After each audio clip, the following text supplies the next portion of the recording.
G'day guys. I hope I'm back there. G'day guys. Welcome to Talking Point. This is the first edition of a new show for the channel. As I said, it's called Talking Point. Now, what this is something a little bit different to what we've done before. Pretty much, you could call it a debate, discussion, maybe a little bit of an argument. Who knows? But it's to discuss different topics. Now, I brought up this one tonight that we'll get to in a second, but I really want input from you guys out there, some different ideas that we can get on here and, as I said, discuss, debate, and whatever else it might come to. So I have no idea how this show is going to go. We might be here for 10 minutes or we might be here for an hour. I don't know. But either way, I'm going to go through my ideas of Iron Mike Tyson and where he ranks in heavyweight history. And I'd love to get your feedback and responses and opinions. And hey, we'll go back and forth. I'm going to give you my idea of where I see him a little bit to start proceedings. Then, of course, I will either rebuff or discuss or whatever it might be in return to any of you guys out there. So again, put all your comments in the chat, any questions, comments, whatever it might be, and let's discuss where does Mike Tyson rank in the scheme of things. Now, he's obviously been a very polarizing figure along the journey. Now, this is probably along with, say, I don't know, maybe a Floyd Mayweather, about where he ranks in the scheme of his particular division. I think Floyd Mayweather might be something we do down the track, but for now, it is Mike Tyson. So he he actually had an okay amateur career. He turned pro in 1985. Now, this is something unbelievable. He had 15 fights in his first year, if you can believe that. 15 fights. So he turned pro March the 6th. I'll bring him up on the webcam here. We can all have a bit of a look there. And you can see there, he turned pro, as I said, March 6th, 1985, with the first round knockout of Hector Mercedes. Or I think that's how it was, or Mercedes. I think that's how you pronounce it there. And had 15 fights, as I said. He had another 13 fights in 1986. So 28 fights in 2 years, if you will. Now, one of those, or the very last of those fights, the 28 fights, took place in November 1986, and that was the second round knockout of Trevor Berbick for the WBC heavyweight title. I still remember that like it was yesterday. I think I was 12, maybe, maybe 13, but I still remember watching it, because you've got to remember back then, Mike Tyson, there was this aura of just absolute invincibility about him. Now, in this fight, he was only 19 years of age, or actually might have been just turned 20 years of age. So just an absolute pup in the scheme of things, 20 years old, if you can believe it. And he knocked off Trevor Berbick for the WBC title. So when I rank or look at Mike Tyson in his career, I've got to almost draw it in two halves. Now, what I mean by that is it's Kevin Rooney, Mike Tyson, and then post Kevin Rooney, Mike Tyson. And I'm going to go through his record and we can discuss it as we go. And after I go through it, then we can throw in where he ranks against the other heavyweights in history. So 28 fights in those first 2 years. You can see there, look, record's not great. And so Donnie Long wasn't a bad record there, 15-3, but pretty average. Eddie Richardson, 10-2. But who were these guys fighting? I think the aim of Mike Tyson at the time of his management was to keep him fighting regularly. And when you have 15 fights in a year, you're fighting every sort of 3 to 4 weeks. So it was to keep him out of trouble, keep him focused. He had obviously a pretty troubled childhood coming up. And this was a real way to keep him in the mix and happy. And, obviously nothing made him more happy than knocking people out. So you see there, a lot of knockouts there. Pretty much every fight was a knockout.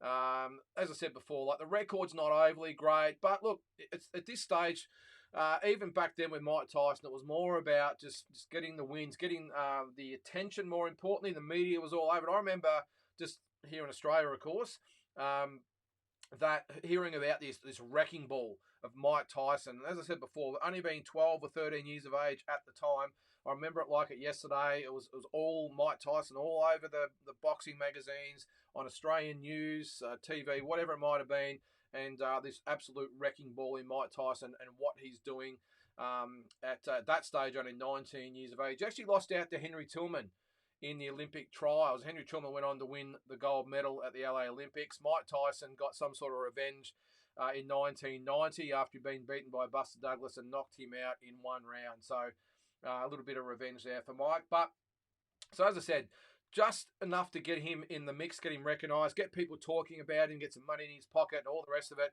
His first real test wasn't until 1986. Now you can see here, this is May the 3rd, 1986 against James Quick Tillis. That was his first real test. You could maybe dispute that Jesse Ferguson maybe earlier in the year was. He was only 14-1 at the time, but Mike sort of took care of him quite easily. But I think James Tillis, even though he had, this, you can see there, the 31-8 record, James Quick Tillis, he was a journeyman. I don't think he'd really been stopped at that point, and Mike Tyson couldn't get him out of there as well. So that was the 10-round decision. The next fight was another decision. It was his second in a row for his career. Mitch Green, of course, he would infamously punch on with him in the street a couple of years after this. But Mitch Green, you can see there, 16-1-1. So that was a 10-round decision. And then probably you could argue Marvis Fraser, 1986 again, July 26. Marvis Fraser with that devastating first round knockout, which was awesome.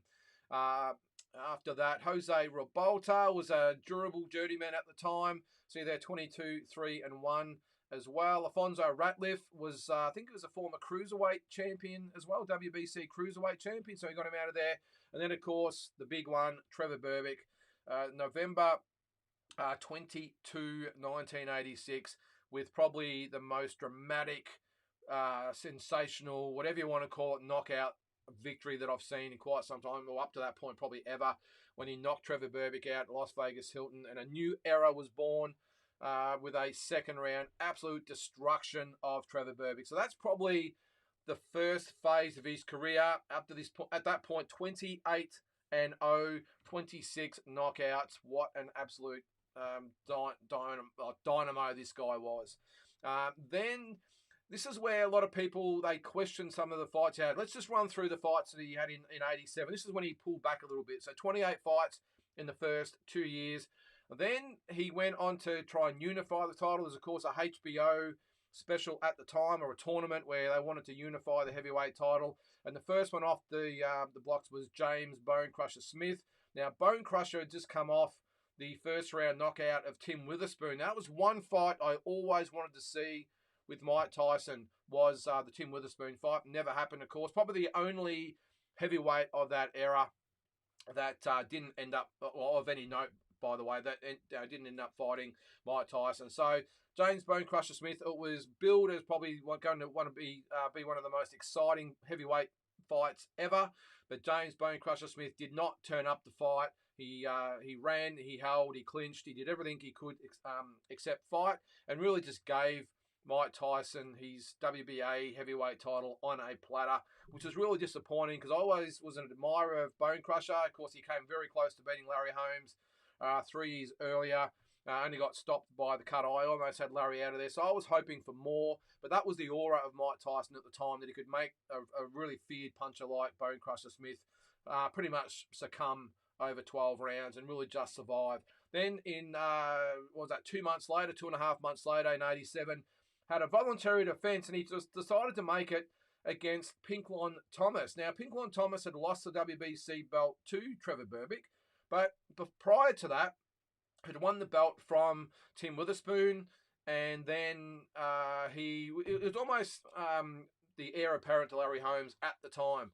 And the upset to Trevor Berbick was massive, and only a year later, Mike Tyson gave him his first defence of the unified WBC and WBA belt, and knocked him out in 6 one-sided rounds. Then it was the finale to the heavyweight tournament was against Tony Tucker, who was the IBF belt. Now, Tucker had won the IBF belt with a 10th round stoppage of James Buster Douglas, who, of course, would then go on to beat Mike Tyson 2.5 years later.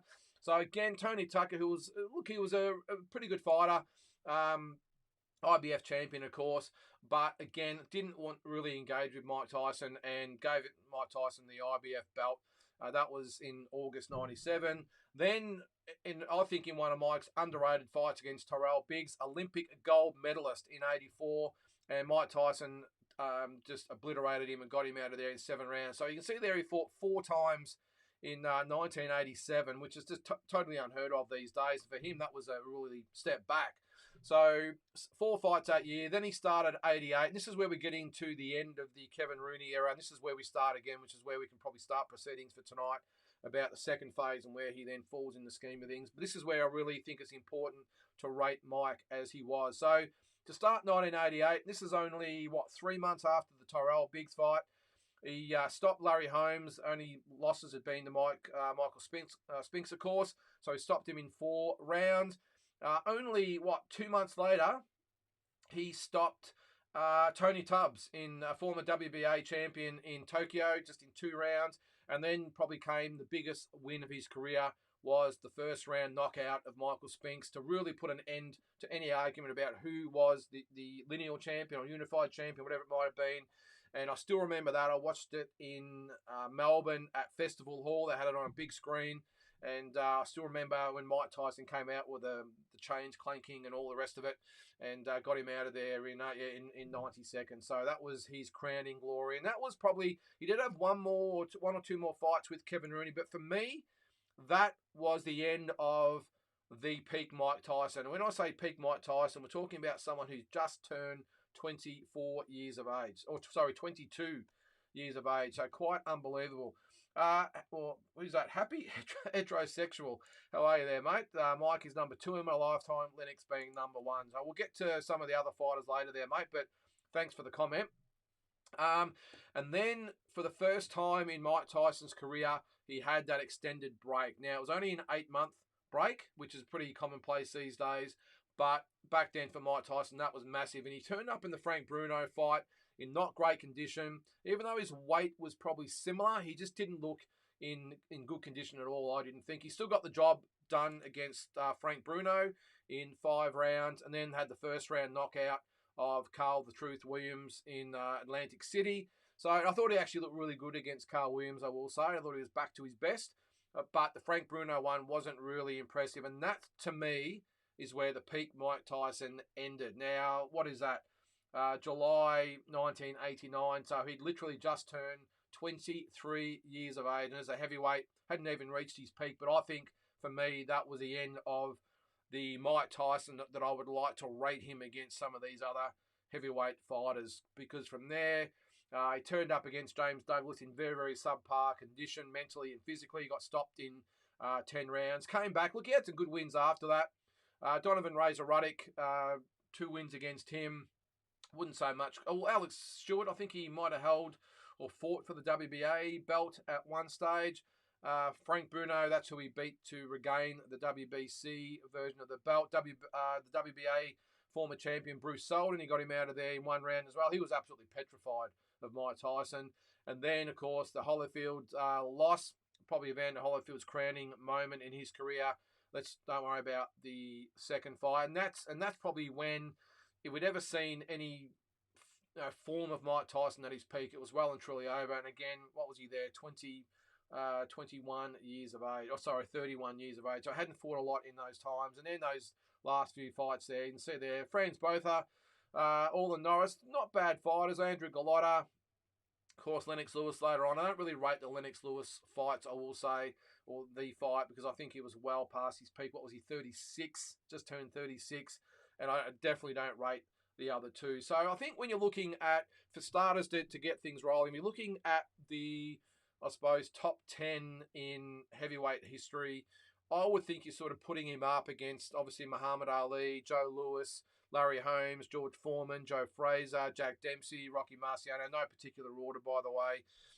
Lennox Lewis, of course, Evander Holyfield, maybe Izzard Charles, Gene Tunney, definitely Jack Johnson. I'm sure you can think of a few others you can throw in there as well. So, excuse me. So they're probably the ones who we want to rank Mike Tyson against.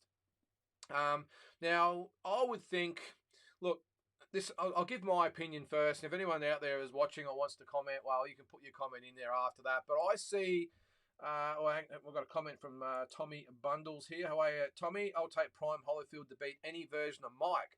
Well, that's probably one of the things I wanted to talk about, Tommy. I'm glad you sort of brought it up now. So I tend to agree with you because, as they always say, styles make fights. And in this case, Holyfield was the type of fighter that Mike Tyson, whether it be when he was 20 years old, when he won the heavyweight title, or at the end of his career, not so much when Holyfield beat him, but definitely the Lennox Lewis stage. I think it doesn't matter that, as I said, styles make fights. And Evander Holyfield had the style. The first thing I think that brings to the table, not necessarily his physical ability or his talent, whatever you might bring, but there was two things. One is that he was supremely conditioned. He wasn't the usual heavyweight that Mike Tyson feasted on. The heavyweight that would stand in front of him, would poke out the jab, clinch, hold, whatever it might be, lean. That was the sort of the heavyweight, I suppose, the playbook. That was the heavyweights at the time. Evander Holyfield was that elusive. He obviously came up from cruiserweight. He was always in great physical condition, but he was mentally tough as well. And as I said, that work rate that he had, he threw twice as many punches as what a normal heavyweight would throw. His work rate was probably twice as high as any other heavyweight of the time, probably apart from Michael Spinks, who again came up through the light heavyweight ranks. And that was probably the main thing that troubled Tyson, but also the fact that Evander Holyfield was bully proof. Now, there was no bigger bully than Mike Tyson. Maybe you go back to a George Foreman or Sonny Liston, one of those guys, but Mike Tyson preyed on, we'll call them the weak, those heavyweights that didn't move a lot. We saw him, the likes of the Bruce Seldons of the world and the Henry Tillmans and Michael Spinks of the world, the guys that really were intimidated by Mike Tyson. Evander Holyfield, right from the word go, you can see in that first fight, stood in center ring, said, let's go, and matched him head for head. And obviously broke his will, broke him down, and got him out of there in, 11 rounds, I think it was. So that is the reason why I think Evander Holyfield is Mike Tyson's kryptonite, no matter when they fought in history. And he's probably the only one I would probably say that against. I give Mike Tyson, I won't say those later guys that he fought, the Danny McBrides and all those guys. Was it him? That was a Brian. Hang on, who was it? It was Kevin McBride. So Kevin McBride, Danny Williams, those types of guys, I don't rate at all as far as the wins over Mike Tyson. That's just irrelevant. But as I said, like the other guys that beat him, I think Buster Douglas doesn't last against a prime Mike Tyson, especially that switched on. I think Lennox Lewis would be an interesting proposition, I think. So they're probably the only ones that really inflicted the two real losses, I think, on Mike Tyson. So it's an interesting one. I'll get a couple of comments there. So Tommy again, Mike Tyson is a top 10 heavyweight for me, but when people start calling him the greatest is when I take a step back. Yeah, look, I'm with you, Tommy. I wouldn't say he's the greatest of all time by any stretch, but I definitely think he's in the top 10, and I'll get to that in a second as well. Mike was money well spent. Well, mate, back in the day, this was the guy that this was the ultimate casual boxing fans, poster boy. So no matter if you're a hardcore fan or a casual fan or just not even a casual fan, just someone that liked an event, everyone went to the pub back in the day to watch Mike Tyson fight. It was simple as that. And he definitely was money well spent, mate, because whether he got a first round knockout, which happened a lot, or it went later in the fight, no one was disappointed. I think most people went there sort of almost hoping for that Mike Tyson first round knockout. So, he delivered. Tommy says Holyfield bullied the bully, strong-willed, and could overcome adversity. Now, and that's what I was saying, Tommy. The fact that Evander Holyfield would stand toe-to-toe with Mike Tyson. He had the defense. He had the agility. He, as I said before, he had the work rate. He had the punch volume. He had everything to worry Mike Tyson, especially the fact that he didn't take a backward step against Mike. And when you're like any bully, whether it be in the boxing ring or out in the schoolyard or in the street, whatever it might be, the minute you almost challenge a bully to bring it on is when they most time back off. And that was Mike Tyson against Evander Holyfield. What do we got there? After he got out of lockup. There, mate, I think it was more so he had those wins. Who was it? There was obviously Peter McNeely. He's probably one of the only guys at the time that would actually come out and have a real crack at Mike Tyson. There was also, who was it? It was Henry Tillman, Alex Stewart as well. Actually, sorry, Peter McNeely was when he came out of jail. That's right. After the Douglas fight, it was Tillman, Stewart, and then the two Ruddock fights. And then there was Peter McNeely, Buster Mathis Jr., Frank Bruno. So you got to give it to Mike Tyson, I think, for bringing it. He always fought the best, and that's probably one argument I've got against people that say he didn't really beat anyone. Tommy again says, James Tillis wasn't intimidated of Mike either. Him sparring Mike helped. When they fought in 86, it was a close fight. Yeah, I'm not going to say it was close, Tommy, but it was definitely competitive. James Quick Tillis, he came to fight, as you said, and gave Mike all he could handle. Mitch Green probably was, even though he went the distance, probably was just there to survive. So that's probably a different type of scenario. But let me just go into, before we get a few more comments out, let me just go into my view against, first of all, before we rate him against other heavyweights, is where I see Mike Tyson just as a heavyweight champion or all-time heavyweight great, whatever. Now, the comment that most of the time gets said about Mike Tyson, he never fought anyone, they're all chumps, fought nobody, they're all bum of the month club, all that sort of thing. Now, I reject that 100%. Now, I'm happy to hear your comments down there, and what I'm going to go through is, again, we're going to go back to his record and just see the guys that he actually fought, and I'm going to go through them now. We'll just get that off the screen there. All right. So, first of all, okay, I can understand they went for Trevor Berbick for starters. He was probably the weakest heavyweight at the time. Well, I won't say weakest because he'd beaten, obviously, Pinklon Thomas. He'd had fights against Holmes and Ronaldo Snipes and, of course, Muhammad Ali and who was the other one that I can't remember. He got knocked out by Mike Weaver to lose his heavyweight title. But anyway, he had a really good record, but probably a little bit past his prime. So I can understand why they went for him. Of course, at the time, Bone Crusher Smith had just beaten Tim Witherspoon. I'm not sure they wanted Tim Witherspoon straight up because before that Bone Crusher Smith lost, I think people saw him as someone that could really test Mike Tyson. The IBF champion was Michael Spink, so that wasn't going to happen just yet. So I totally agree with the Trevor Berbick thing. Get the world title bout and then move on. The unification against James Smith, you cannot argue with that. Bone Crusher Smith was the WBA heavyweight champion, took the belt. Pinklon Thomas had just, as I said earlier, was the heir apparent to Larry Holmes, they were saying at one stage, lost the title in an upset to Trevor Berbick, and I think it was his first or second fight since then. So still probably one of the best contenders that Mike Tyson could fight. Again, former world champion. Tony Tucker, current IBF, excuse me, heavyweight champion. You cannot argue with that. You can see they're 34-0 at the time, so you cannot argue with that competition. Tyrell Biggs, 15-0, Olympic gold medalist, guys. And Tyson didn't have to fight him, and he fought him and knocked him out in 7 one-sided rounds, so you've got to give him credit for that. Larry Holmes, well, we don't need to go through Larry Holmes' resume. Now, I know a lot of people also at the time, while he was washed up, he was over the hill. Larry Holmes had 2 cracks at the heavyweight title after this. Was it 2 cracks or 1 crack? At least 1 crack against Evander Holyfield. Of course, beat Ray Mercer as well. So he was no slouch. He had some really good fights after Mike Tyson knocked him out. So tick for that fight there.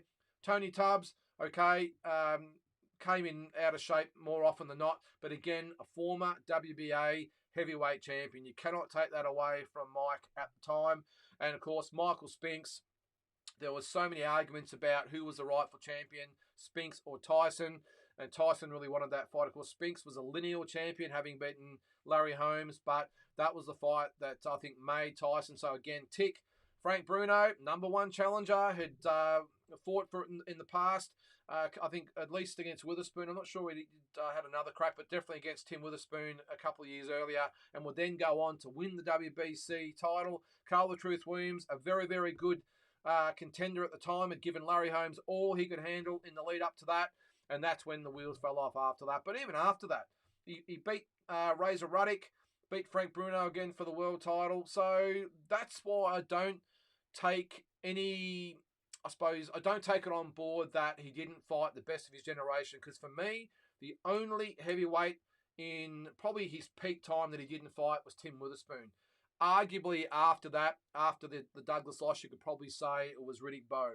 But Riddick Bowe, yeah, that was an interesting one because it just never really aligned. Of course, Riddick Bowe had the fights against Holyfield and later on against other heavyweights, but never really Gallotta and those types of guys. But it was never really going to happen. So that's probably why I think apart from his peak era, which was Witherspoon, and the post-peak era, which was Bowe, I think he just fought and beat every single fighter. Well, he didn't beat him because, of course, Holyfield, but he fought every single credible heavyweight of his era. Now, I don't think you can say that about a lot of heavyweights out there, which we'll get to soon. So, look, it's just my opinion. Happy to hear yours. We'll get to a couple of comments there.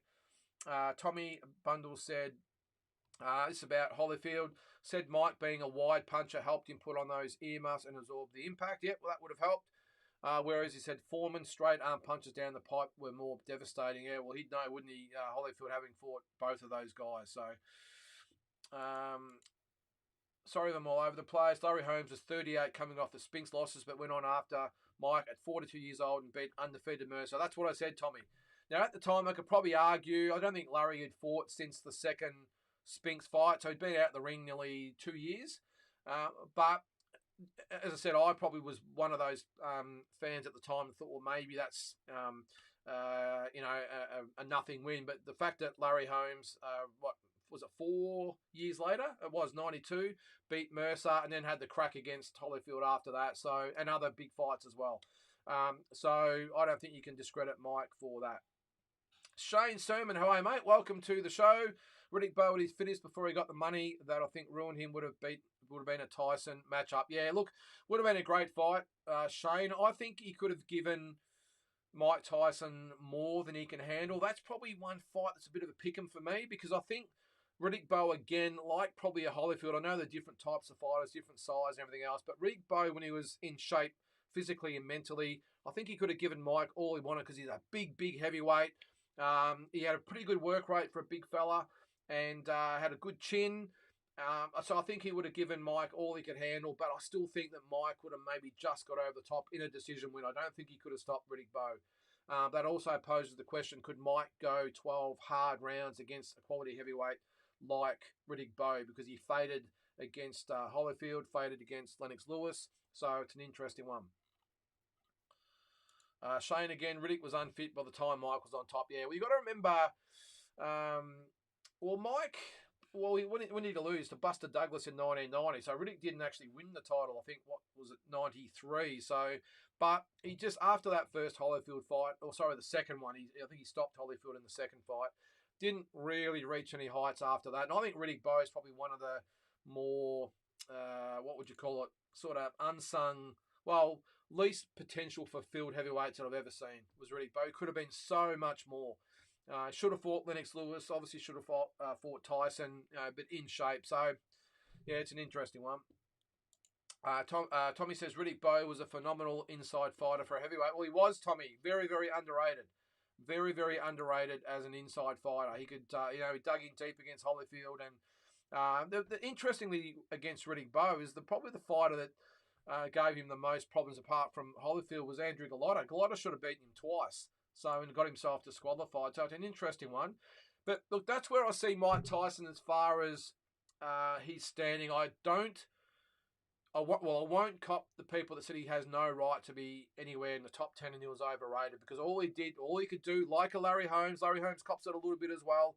Didn't, he beat nobody in his era. And Larry Holmes and Mike Tyson both beat or cleaned out the entire division. And that's why, going through Mike Tyson's record there, fought and beat everybody apart from Tim Witherspoon up to the Buster Douglas loss.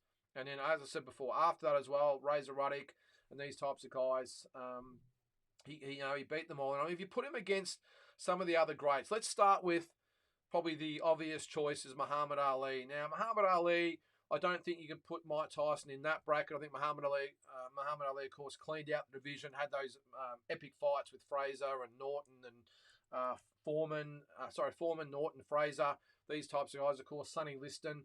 But really, when you look at it, all Muhammad did as well was the same as Mike Tyson and Larry Holmes did. They beat the champions around, the Jimmy Ellis's of the world, and Jimmy Youngs and Ernie Shavers, all these types of guys. I think Muhammad Ali, if you take those massive fights against Foreman, Liston, and Fraser out of it, didn't really do any more than what Mike Tyson and Larry Holmes did, and that's beat the other champions in the division. Likewise, I'll just backtrack on Muhammad Ali. I'll put him ahead of Mike Tyson. I just think if they fought, Muhammad Ali's talent would shine through and he would beat Mike Tyson. So that's probably where I rate him. The next obvious one is Joe Louis. But again, with Joe Louis, what do you make? 25 defences, and that's great. But I don't think, apart from, I mean, he had the Max Schmeling. He lost to him first, of course, and then demolished him in the rematch. I don't think he had a lot of A-grade fighters to beat. 25 defences is obviously fantastic, but I'm not sure. If you look at his record, again, I'm not from the 30s, so it's probably hard to tell and really know his opponents that well. But looking through his opponents, I didn't see anyone that really stood out as far as being the Joe Louis super fight, apart from Max Schmeling. Now, that was only big because it was the USA versus Germany on the verge of, in between the two world wars. So that's probably, and the struggle between Germany and the USA as far as the superpowers go. That's the only reason I think that was massive. I think if you had taken that out and Max Schmeling was maybe an American and he got that upset win over Joe Louis in the first fight and Joe Louis wiped him out in the rematch, I'm just not sure that would rank highly as far as, where Joe Louis stands in history. So I think I'm still going to put Joe Louis maybe just a fraction ahead of Mike Tyson for the fact he had 25 defences, and apart from that one loss to Max Schmeling, cleaned out the division. So that's probably over his resume. And again, as I said, I can't rate his opponents because I don't know enough about them, but there's no big scalp that stands out. But I am going to put him in front of Mike just because of the fact he had 25 defences and no one got near him for all those years. The other one in there, again, this is probably no particular order. Let me know what you think. Larry Holmes is an interesting one. Let's discount the fact that Mike Tyson knocked out Larry Holmes. I just think if you go back, I think I would have Larry in front of Mike Tyson, even though Mike knocked him out because he had, what did he have? Was it 20-odd defences as well? I can't remember. I haven't got it in front of me. But up until then, he was 48-0. He was on the cusp of breaking Rocky Marciano's record. Now, I don't really rate that record because just the number of wins means nothing. It's the depth of the resume, if you ask me, that defines a fighter, not the fact that they're 48-0 or 50-0, whatever it might be. It's the quality of opposition they've beaten, the legacy they've left, not the actual record. So I don't really rate that record. But even so, but Larry Holmes, again, had those cleaned out that division, like I've said before a few times. He had the Witherspoons and Snipes and Weaver and Bone Crusher and Jerry Cooney, mammoth fight at the time. So he'd done all that and defended his title so many times. So I think Larry Holmes I would have just above Mike Tyson as well.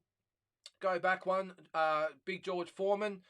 Again, I would probably have George Foreman ahead of Mike Tyson purely and solely because of the fact that not only did he beat Joe Frazier for the heavyweight title back in '73, but then won it in '94 against Michael Moorer at, 45 years of age, whatever it might have been. So that's why I've got George Foreman. The fact that he's won that heavyweight title in two separate eras, I have him in front of George Foreman. I don't think he had the quality of opposition wins that Mike Tyson did. I mean, his biggest wins were obviously Joe Frazier twice, Ken Norton you would put in there. Apart from that, and obviously Michael Moorer, wasn't many other, if you look at it, big names or big wins on George Foreman's record. So if he hadn't come back and beaten Moorer, I would not have him in front of Mike Tyson. But the fact he came back at 45 years of age, I'm going to put him in front.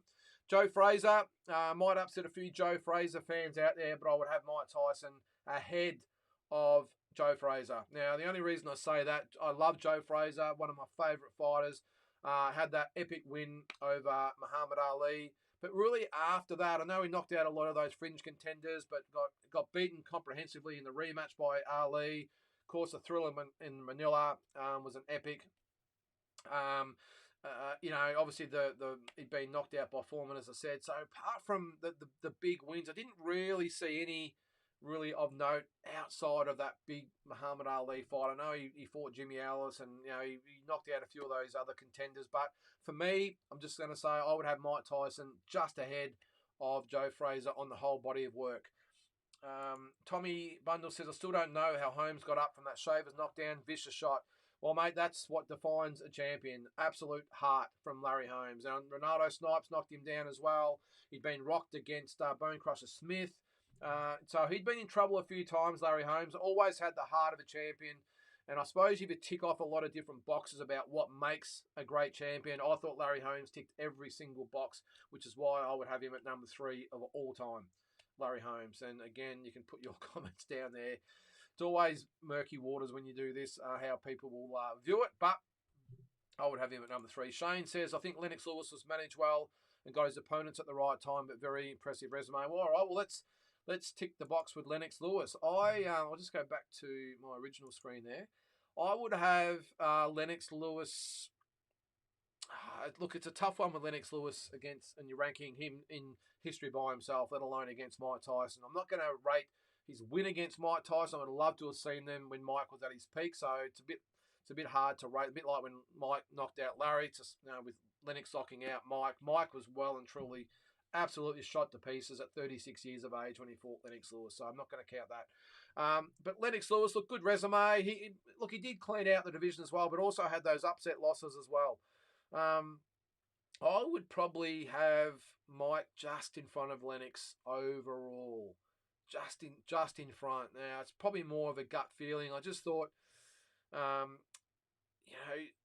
Buster Douglas was an upset, of course. Holyfield, I don't think was an upset. A lot of people thought it was an upset, but Holyfield is an all-time great, so I don't think you can really put that in the same category as maybe a Rahman or McCall that knocked out Lennox Lewis. So I think just based on that, I'm going to put Mike Tyson just in front, if not, worst case, on an even keel. So he's an interesting one, Lennox Lewis. Definitely in my top 10, but I'm not quite sure how high I would have him. Jack Dempsey is another interesting one, and again, it's really hard to rank Jack Dempsey because we don't know much about his opposition, how they were. I mean, we go on BoxRec, we look at old footage, or not really footage, but old magazines, whatever it might be. So really hard to rate Jack Dempsey. I think Jack Dempsey for me is more the myth of Jack Dempsey. I think he's one of those fighters that has gathered steam over the years about being an all-time great. I must admit, I'm not sure I'd have him in my top 10. Maybe on the fringe or just in, just out. I'm not quite sure, but I'm not one of the ones that it's an automatic lock for Jack Dempsey. I think, of course, Gene Tunney beat him. The win over, was it Jess Willer? No, who's the Primo Canera? Probably one a Deontay Wilder type back in the day. You know what I mean? It's hard to rank Jack Dempsey. I'm not going to rain on his parade and diss him at all, but I'm sorry. With looking at his resume and everything else, I just don't see anything that stands out that sort of shows him as a great, except for the fact of the aura about Jack Dempsey, and as I said, it's probably gathered more steam over the years as we've gone on. His legend has grown. So Shane, you'd have Mike ahead of Lennox. Okay, yep. Well, as I said, I had him just in front. Worst case, maybe on an even keel. Let me know about Joe Fraser and Jack Dempsey there, guys, because I can understand the arguments for, but I can only go by what I see, and just a reputation I think is not enough to go past certain other fighters. Tommy says, what do we got? Mike Tyson gave Lennox step around money so he could fight Holyfield, who he thought was shot after the Bow trilogy, or that fight could have happened sooner. Yeah, well, it was. I know, obviously, the Holyfield fight was supposed to happen in 91. I think that's when Mike went to jail. The Lennox Lewis fight, I don't blame the Mike Tyson camp for trying to go around Lennox Lewis and maybe get the easy kill, not the easy kill, the easier kill in their mind against Evander Holyfield. Lewis was a beast around that time, and obviously it's all business, happens to this day, of course. So I don't really begrudge the management of Mike Tyson for maybe steering him away from a Lennox Lewis. Maybe they expected to fight him after Holyfield, and of course that went awry. So actually, Sonny Liston's another one, Tommy. I haven't really got him down. I'll put him on my list because I've just put the written some before. And a lot of people have him in the top 4 or 5 of the division. I don't. Let's see what you have to say there. Sonny Liston resume doesn't stack, but I would have loved that matchup against Tyson. I think Sonny Lewis, first of all, Tommy, I don't think he's anywhere near the top 10. One of my hosts on this channel, Tazzy Brown, would have a heart attack and probably fall off his chair about now because he has Sonny Liston at number 3 or 4. I'm sorry, I don't see it. He knocked out a absolutely petrified Floyd Patterson twice in the first round. Apart from that, didn't have, I don't think, a credible win. I don't think he had any defences apart from those two. Muhammad Ali or Cassius Clay at the time made him look very, very ordinary in the first fight. Let's forget the second fight. But the first fight, just I thought made Sonny look pretty, well, as I said, very ordinary. So that's why I don't rate Sonny Liston in there. Didn't have a legacy win. Didn't have any defences apart from that first Patterson defence. And I think Patterson turned up just waiting to be knocked out in that fight. So to all the Sonny Liston fans out there, I'm sorry, but I just don't rate Sonny Liston in the top 10. I certainly don't rank him against the resume Mike Tyson. Having said that, the two of them fighting would have been absolutely epic. And that was probably the flip side of my comment, Tommy, about Sonny Liston. I see Sonny, as I said, not in the top 10 or anywhere near the top 10, but I think he definitely had the ability to be in that top 10. He just didn't have those big fights. Of course, he went off the rails, especially after that second Ali or Cassius Clay fight. So we didn't really see the best of him in those big fights. So he's probably one of those ones who, just with an asterisk beside him, former heavyweight champion that just could have been so much more. After that second Clay fight, who knows what he could have done after that. He could have come back and had the third fight. I doubt he would have got it though, but you know what I mean? There would have been other fighters that he could have fought to further cement his legacy, and we just never saw it. That's why I just don't think he can even be in conversation about the top 10 of all time. I mean, I'm happy to be, or for you guys to argue the point, but name a fighter other than Floyd Patterson that he beat of any note that really, justifies his standing in the top 10. I just don't see it. Liston had a legendary jab. I've debated him and Holmes' jab before, who was better. Look, mate, I'm going to say, for me, Larry Holmes has the best jab in heavyweight history of all time. The way he used it almost as his power hand. He rammed that jab in there. I know Liston had a hard jab, but it was slow and looked probably good against some of the inferior opposition that he was fighting. Not to say he didn't have a jab. He did. He had a great jab. He really dug it in there. When it landed, it did all sorts of damage. But for me, Holmes just it was his primary weapon, and that was one thing that all the opponents that he fought just could not do anything about, except for Michael Spinks, who trained very well to actually counter that jab. And if you watch that fight carefully, it would allow Larry to jab, and he would quickly counter with 3 or 4 punches, and then get close to Larry so he couldn't be pushed off and kept at a distance with the jab. So that was a great game plan by Spinks, and the fact that he was more agile, lighter, quicker, high work rate, probably better conditioned helped as well, like Evander Holyfield against Mike Tyson. But for me, mate, as I do like Liston, did like his jab, but I just think for me, Larry Holmes has the best jab that I've ever seen in heavyweight boxing. Neat, tidy, fast, hard, and just got the job done and just won him so many fights. So that's why I've got Larry Holmes in front. But I understand where you're coming from there, because Liston's was probably harder. It is a pretty interesting topic, mate. It's probably not for everyone, but as I said, it's, you can join in the conversation or you don't have to. Let's go through a few more other heavyweights. So we've ticked a few off there. I'm going to leave probably the most divisive one till last. Let's go to, Evander Holyfield. We went briefly over him earlier. I would have him in relation to the heavyweight division. I would definitely have Evander Holyfield in my top 10. In regards to Mike Tyson, I would have him maybe just in front of Mike Tyson. I think, to come from cruiserweight, undisputed champion, cleaned out that division, came up to heavyweight, gave everyone a chance, and to fight those, not just Tyson, but to fight those massive heavyweights like Riddick Bowe and Lennox Lewis and George Foreman, you cannot argue with that. So I would have Evander Holyfield definitely obviously in my top 10, but I would have him above Mike Tyson. And the fact that he obliterated a still semi-prime Mike Tyson in that fight in 96, I think puts him past Mike. Because Mike was what? He would have still been 30, coming up to 30 when they first fought. or maybe just turned 30. So still at his physical powers. And I think he went in there and he looked in really good condition, Mike. And I think he did everything that Mike Tyson normally does to get people out of there. And Holyfield just pushed him back with everything that he had. So I would think I would have Evander Holyfield in front of Mike Tyson. Another one that gets thrown up a little bit is Ezard Charles.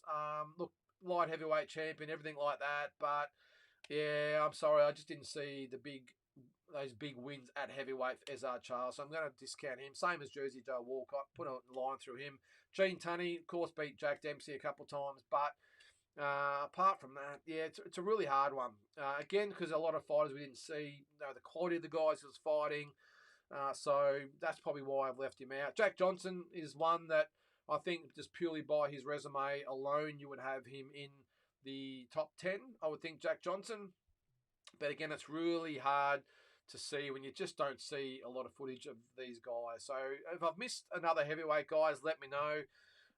But that's probably the way I see it. If I was going to rank the top 10, I would probably go Ali, I would go Lewis, I would go Holmes, I would probably go... Who have we got? So what have we got? Ali, Lewis, Holmes. I would probably go Foreman 4, I think. And I'll probably go Holyfield 5. Did I say I'd have... I think I had said I'd have Tyson just in front of Lewis. So probably 6, Lewis 7. Oh, sorry, there's one guy I haven't actually mentioned already. This is before I get to that. Is, where is it there? Holyfield only 4 times undefeated. Only 4-time heavyweight champ. Good point, Tommy. He's a legend and very underrated, I think, in the scheme of things, is the real deal. Actually, we'll get a comment here from Sam Greer. What do you got there, Sam? I think Mike hit his prime early, like 20 to 21, and then slowly declined after that. Well, it's a good point, Sam, because that's what I was getting at earlier. That was the Kevin Rooney era and then the post-Kevin Rooney era. Now, I think we saw the best of Mike Tyson up until Kevin Rooney left, and then that was it. Now, I'm pretty sure he was gone prior to Mike Tyson's loss. It might have been... Was that his first... fight without Kevin Rooney? Let's have a look. Excuse me. I'm pretty sure it was. I'm pretty sure he was in the corner for Carl Williams, The Truth. So that was in July 1989. I'm pretty sure that might have been the last fight, or very close to... sorry, Tommy. You've got me there. Vitaly Klitschko. Good point. We've got to throw him in the mix as well. But just getting back to that point with Sam, yeah, I think up until the Carl Williams fight, Sam, that is when, for me, Mike Tyson was done. That was when we'd seen the prime Mike Tyson. I would back that Mike Tyson against any heavyweight in history to give them all they want, including Muhammad Ali and Joe Louis. Still think Muhammad Ali would have beaten Tyson. Lewis is debatable. Larry Holmes is debatable as well, because Mike Tyson, how old was he then? He was 23, just turned 23 years old. That Mike Tyson, for me, gives any heavyweight of any era at any time all they can handle. Now, as I said, I would still pick Ali and Holmes probably against Tyson, or that's arguable. Joe Louis is arguable. The only one I could probably say with a little bit more confidence is Muhammad Ali. I think would outbox Mike in any era. I still think Evander Holyfield, as I said earlier, would still probably beat Mike in any era, but that just comes back to styles. It's a really interesting topic. But I'm with you there, mate. Well, you've got 20 to 21. I would say the 23-year-old mark, which was when Kevin Rooney left, and then after that was done. I thought he was done. He was obviously the guys that were brought in to train Mike Tyson were obviously yes men. I got no doubt that Mike would have decided when he trains and how often and how he spars and what he does. Kevin Rooney was not like that, of course. He had a disciplined, hard, ready to go Mike Tyson every single time. And because he came from that Customato stable and knew the way Customato wanted him brought along, he knew what to do and say to Mike Tyson, didn't take any shit from Mike Tyson. That's when Mike Tyson was at his best.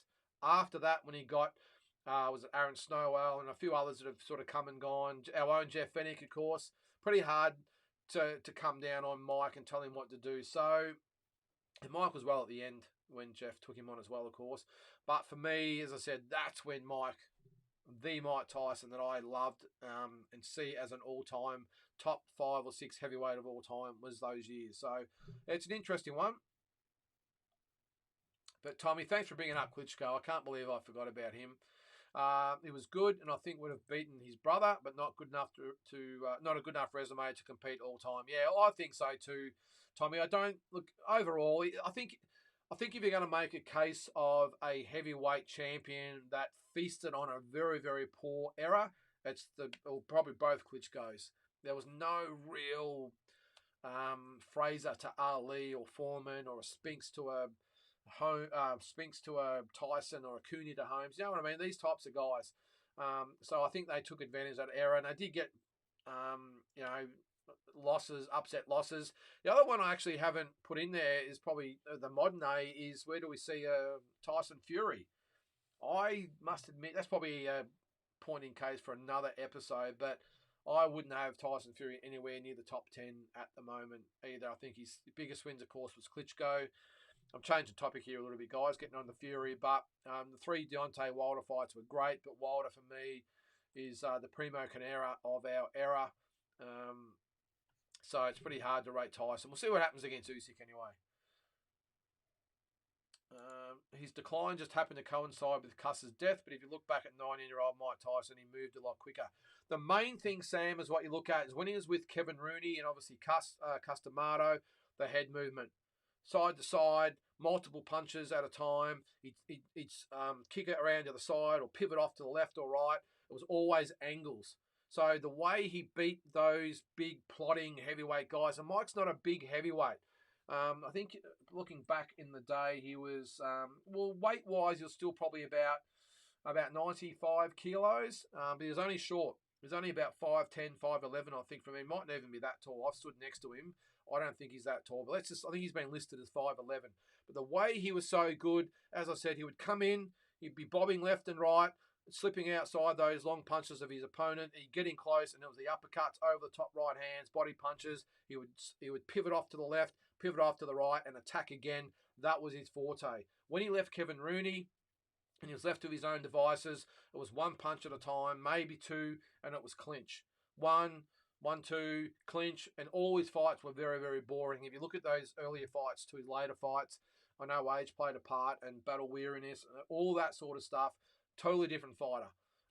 One punch at a time and clinch, just and that's why a lot of these other guys were able to get hold of him earlier on. And when you're fighting someone like a Lennox Lewis, who just ate that stuff up, that's why I would sort of back a prime or early 20s Mike Tyson against him, because I think he would see that side to side, and I'm not sure whether Lennox would handle that well. I think Larry Holmes would be able to handle that, but I'm not sure Lennox Lewis would be able to handle that at the time. But this is why we discussed. But I'm with you. Back then, Sam, Mike Tyson, quicker with his punches, with his head movement, with his footwork, just everything. And his general work rate was so high. And that was why he knocked a lot of those heavyweights out, because he never got close enough to get held. He would come down or step down or faint down, come over the top of those punches and just end these guys. And obviously had that sensational power as well. So I'm with you there. Sam Munro, I'd like to hear your opinion on Mike. He's very at his best versus any other of the 3 best. So I think I sort of went through that, mate. Muhammad Ali, I think, beats Mike Tyson. Joe Louis, I think, I almost back Mike Tyson in a head-to-head fight. But as I said before, you got to look at the whole. It's the all-time great thing. It's resume versus resume, but doesn't sort of cancel out head-to-head of each different fighter, if that makes sense. I think Mike Tyson would beat a Joe Louis, but I think Larry Holmes and Muhammad Ali are the 2 heavyweights I would back against Tyson. George Foreman, I would back Mike in his prime because of that head movement, and I don't think George with those big uppercuts and hooks would be able to really get hold of Mike Tyson. I think Tyson would be too quick. The later Tyson would be a different story, because if he's coming straight ahead and not moving the head and throwing one punch at a time. When you look at what George did to Ken Norton, that I think would be similar position of Mike Tyson. But I'm going by peak Mike Tyson, I think beats George. And they're probably the big ones there, I think, Sam. I think Joe Fraser is another fighter, even though I've got Mike ahead of him in the top 10. I think Joe Fraser would be all that Mike Tyson could handle, again because of similar styles and the work rate. Joe never stopped, ever. That's why I could almost see him overpowering Mike Tyson. If that makes sense. I know that contradicts where I had him in the top 10, but that's more resume. I'm thinking head to head. Joe Fraser could give Mike Tyson all he could handle. The one I didn't get to before that I said I was going to is Rocky Marciano. He's the one that always gets brought up. Now, I'm probably going to make a few of the Rocky fans out there get a little butt hurt, but I'm sorry, I cannot put Rocky Marciano anywhere near the big boys of the division. And again, that's an argument for probably another topic. Where does Rocky Marciano rank in the scheme of things, which I'm happy to do. But for me, just a tiny little heavyweight, apart from Ezard Charles and Jersey Joe Walcott and a more than washed up Joe Louis. Didn't have any signature wins on his record. I admire him, don't get me wrong. I love the fact he was only a little guy, came up and beat those guys. I get that. But as far as where he comes up against the other greats of the division, I think the likes of Mike Tyson, George Foreman, Joe Fraser, even Sonny Liston absolutely knock Rocky Marciano into tomorrow. And I think the big, slick heavyweights like Ali and Holmes and Lewis and even to some extent Vander Holyfield with the size, I think they cut Rocky Marciano to pieces. So I'm not trying to have a crack at Rocky. I'm just telling it the way it is. I don't think he beats any of the top probably 15 heavyweights of all time. And especially putting him head to head, that's just with the resume, putting him head to head against the likes of Tyson and Fraser and Liston and these types of guys and Foreman, it would be a very, very early and ugly night for Rocky, if you ask me. I know he had the heart of a lion. He never stopped coming, but that's great. But when you're coming up against killers like Fraser and Tyson and Foreman and Liston, that can only get you so far. And I think all of those guys knock Marciano out within 2 or 3 rounds. So I'll wait for the comments. Let me know what you think. Sam again says, people say the average man hits the peak at 28, but Mike was your average man. His style also uses a lot of energy. You need to be young and super fit to maintain that peekaboo for 12 rounds. We did it early on, Sam, although I must admit he did struggle against, say, a Bone Crusher who didn't really just stand in front of him.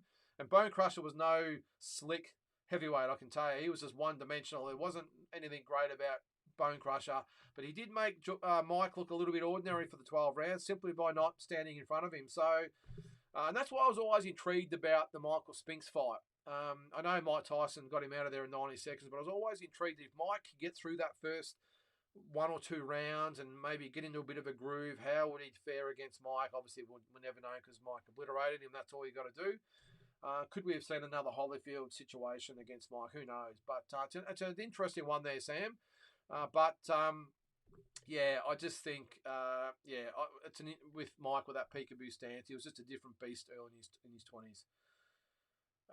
Sam Munro says, wherever you rank him, he probably brought more casual sports fans to boxing than any other sport from Ali. Well, mate, he was that crossover boxer. Didn't matter whether you're a boxing fan or not. When he fought, like Ali, you tuned in. You mightn't like boxing or you mightn't know anything about the guys fighting, but when he fought, everyone tuned in. He was just must-see viewing. He was an absolute superstar, juggernaut of the time. Now, if he was fighting these days, he'd be probably earning 150 to 200 million a fight. That's the sort of eyeballs he would bring to the sport. That's the sort of guy he was. He was the man. And I don't think we've seen anything before him, or maybe Ali before him, but I don't think anyone after that brings what Mike Tyson brought to the table. And I know he gets unfairly ranked a lot by later in his career. People bring up the Lewis fight and Kevin McBride and all these types of guys. I don't rate those fights at all. Mike, his heart wasn't in it. Well past his best as far as physically and more importantly mentally. He was washed up. He was dumb. So I was glad to see him retire when he did. But I don't rate any. Look, the Lewis one's an interesting one. We can argue whether he would have beaten Lewis or not. But those last 2 fights against Danny Williams and Kevin McBride, let's swipe those from our memory. What do we got there? James Brown. Tyson Fury wouldn't compete with any top 20 heavyweights. Yeah, well, I said top 10 or 12, whatever it was, James, but I'm with you there, mate. Look, he can change that. I'm just disappointed in Tyson Fury that I know he fought Deontay Wilder 3 times, but he's made some big fights not happen purely, I think, on purpose sometimes, just to play games. The Joshua fight should have happened by now. The Usyk fight arguably should have happened by now. So that's what I don't like about Tyson Fury is he hasn't made those fights almost on purpose, and I hate that. Maybe, I know he's friends with Joseph Parker, but maybe they could have fought earlier when Parker was world champion. I'm not quite sure, but especially the Joshua fight, that should have happened 2 or 3 years ago, and it just hasn't. And that's his fault, not Joshua's fault. So that's why it's hard to rate James. But we'll see if he beats Usyk and maybe fights Joshua after that, then maybe we'll change our tune. Tommy says, I thought Roy Jones was another one like Mike, who was a freak in the early 20s, or he was, mate. Well, the fact that not only was he a freak at, was he middleweight and super middleweight, light heavyweight, then also to win the heavyweight title. I know it was probably the weaker version against Ruiz, but, mate, Roy Jones, again, gets unfairly ranked by his later fights, and that includes losing to Hopkins the second time. The first time he made Hopkins look silly. And the beat, even Tarver and those types of guys, I know Tarver got his revenge later, but Roy Jones Jr. made everyone look silly. And for me, I think for the top 10 pound for pound fighters of all time, he's definitely top 10 for me, without a doubt. Shane says Fury wouldn't have even made it onto the main card in the 80s. Probably not. Probably not. I'm with you there, mate. Kyle, g'day, mate. Welcome to the show. Why is it that we know all the names that Tyson lost to, but we barely recall the men Tyson beat? Spinks is the only one I can recall off the top of my head. Well, Kyle, not sure when you tuned in, but I went through it earlier. Quickly go through it again. Burbick, current world champion. Bone Crusher Smith, current world champion. Pinklon Thomas. These are all fights in a row, by the way. Pinklon Thomas, former world champion. Tony Tucker, current world champion. Terrell Biggs, Olympic gold medalist. Larry Holmes, former world champion. Top 3, 4, 5 heavyweight of all time. Tony Tubbs, former world champion. Michael Spinks, current lineal champion. Frank Bruno, future world champion. Carl Williams fought for the world title a couple of times. James Douglas, of course. So you can see that. Razor Ruddock, did he win a version of the title? Was a WBC title at some stage? So Bruce Seldom, WBA champion, of course, Holyfield. These are guys that he cleaned out the division, Kyle, and that's what I said earlier in the piece. I won't cop that he didn't fight the best of his era, or they're all chumps, because he's no different to Ali's era, no different to Lewis's era, no different to Holmes's era, no different to any of the other eras. He fought and beat, bar 1 or 2 fighters, the cream of the crop of his division at that time. And the fact that he had 3 unification fights out of 4 fights, so Burbick, Tucker, and who was the other one? Obviously, Burbick, Smith, and Tucker, and Thomas in between there, and then backed it up with the knockout of Terrell Biggs after that. Then, of course, Holmes. The list just goes on. That's why I'm not sure whether you know a lot of those guys, Kyle, but he pretty much cleaned out the entire division, bar Tim Witherspoon. That's the only one that I think he could have fought at that peak time of his era. That's the only one. And he didn't get a chance to fight Witherspoon because he would have fought him instead of James Bone Crusher Smith, but Bone Crusher knocked him out in 1 round before they were supposed to fight. So that's why he fought Smith instead of Witherspoon. So that's why I've got all the admiration for Tyson in the world. Where he ranks in the top 10 of all time is debatable, I get that, but you cannot debate the fact that Mike Tyson fought and beat, as champion, everyone of his era, apart from Witherspoon, as I said. That is it. So that's why I don't sort of where he didn't fight anyone, because no different to Holmes, Lewis, Ali, Marciano, whoever you want to bring up, no different to those guys. I think his record was actually better than a lot of those guys, or the depth of fighters he fought was better. Tucker and Smith took Mike the distance, as well as Tillis and Green. So I feel you can stay long. On Mike, and when he gets inside, clinch him. I watched Green, who wasn't trying to win, frustrate Mike. The difference was it the representative? The only issue I've got with that, mate, I get what you're saying and where you're coming from, but the difference is that Tillis came to fight and gave Mike a really good, tough 10 rounds. Now, the decision on that, by the way, was where's the decision there? It was 8 rounds to 2 and 6 rounds to 4 times 2. So you can see that he gave Mike a really good fight, but didn't really come close to beating him. But that's what they wanted, a good test against a really good journeyman, which they got.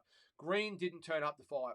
Just ran the whole time, clinched, held, did not engage whatsoever. And we recently saw that with, what was it? I saw Bivol in his last fight. Who did he fight? Whoever it was, same thing.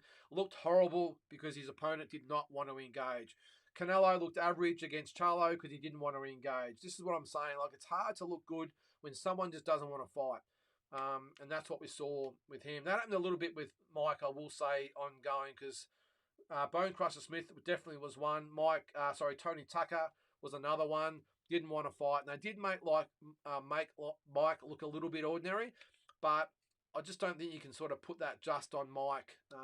When you've got a big, strong heavyweight who's just waiting for you to come in and then grab hold of you, it's really hard to look good and then not hot. And I think a lot of the referees back in the day in the heavyweight division let these guys lean and clinch and hold, whereas a littler weights or the lighter weights, they would separate straight away. They did allow the heavyweights to lean on each other a lot, and that really worked against Mike because he really couldn't get free and punch. Because, I mean, you think about a big heavyweight, 110, 120 kilos, it's got hold of you. To try and free your arms takes a lot of energy. So it's pretty hard to do. So it's a little bit different, I think, mate. But I get what you're saying there. Rocky Balboa beats Fury. Well, you could argue that too, mate. Iron Mike was his best when he was front running. Yeah, and that's probably why he come undone against Buster Douglas and Evander Holyfield, mate. Because look, I give Buster Douglas all the credit in the world for what he did against Mike Tyson. You cannot take that away, no matter what he did before or after that fight. He turned up in that fight 100% ready to go physically and mentally, and fought the fight of his lifetime and beat Mike Tyson. But you look at that fight, similar to the Evander Holyfield fight, the two key similarities between those two fights is the fact that the bully was backed up. Douglas and Holyfield would not back up, would not allow themselves to be pushed back and bullied by Mike Tyson. They stood in front of Tyson and said, "Let's go." And that's probably the only slight I could have of Mike Tyson was how big was the heart. Because in both those instances, he was broken down more mentally rather than physically. So that, if anything, is probably the only slight that goes against him. And that's something you cannot debate when it comes to Ali or Holmes or Lewis, these types, especially a Holyfield, those types of guys. You cannot debate the heart. The only thing I think you could debate with Mike is how big was the ticker, because in the Douglas fight and the Holyfield fight, he was broken down more mentally rather than physically, I thought. So it's an interesting one. It's crazy AJ versus Fury hasn't already happened at Wembley Stadium. Yeah, it is, mate. And look, I've got a suspicion it might still happen, but unfortunately, Tommy, it's going to probably be in Saudi Arabia. And that's the one thing I don't like about the whole Saudi Arabia thing at the moment. It's great to have the big fights happening because they're throwing this mega bucks at the guys to make them happen. But Fury and AJ, if they fight, should be at Wembley Stadium. It's as simple as that. Was it 90,000, 100,000, whatever it might be? That's where it should be. I think they should almost forego the money. I know that wouldn't happen because that's all they fight for, of course. That's probably going to be, if it does happen, the biggest tragedy for me is the fact that that will happen in Saudi Arabia, not Wembley. So look, guys, I think that sort of wraps it up as far as Mike Tyson goes. What do you think? Just to quickly put a bow on it all, I think Mike Tyson, for me, is probably top 6 or 7 heavyweights of all time. Happy to hear your comments. And those that say I know nothing about boxing, that's great. Let me know your thoughts. But I have him in my top 6 or 7. And I definitely don't, agree with the stance that Mike was overrated in his time. I think he did all that the other heavyweights did, the great heavyweight champions did, and more. So just one more comment before we go there. Buster said his mum passing away gave him a new added motivation. Yeah, I didn't actually mention that. Going into the Mike fight, he was in phenomenal shape. And then the very next fight, Evander KO him in 3 rounds. Well, you talk about showing absolute heart and or whatever motivation that he had. But whatever it took to get Buster Douglas against the line, against Mike Tyson, it was the complete opposite against Holyfield, wasn't it? Just couldn't believe it when he got in the ring and how heavy he was and out of shape he was and how disinterested that he was. So, all right, guys, well, that's about it. Thanks very much for the comments and the questions and everything else you've thrown in there. If you're watching after the fact, this, of course, is live. If you're watching this later on, make sure you put your comments down below and let the debate begin. So until next time, if you've got any suggestions that you would like me to cover and to debate on here, make sure you put it in the comments below, and we'll look at that for future episodes. And until next time, thanks for tuning in, and we'll see you then.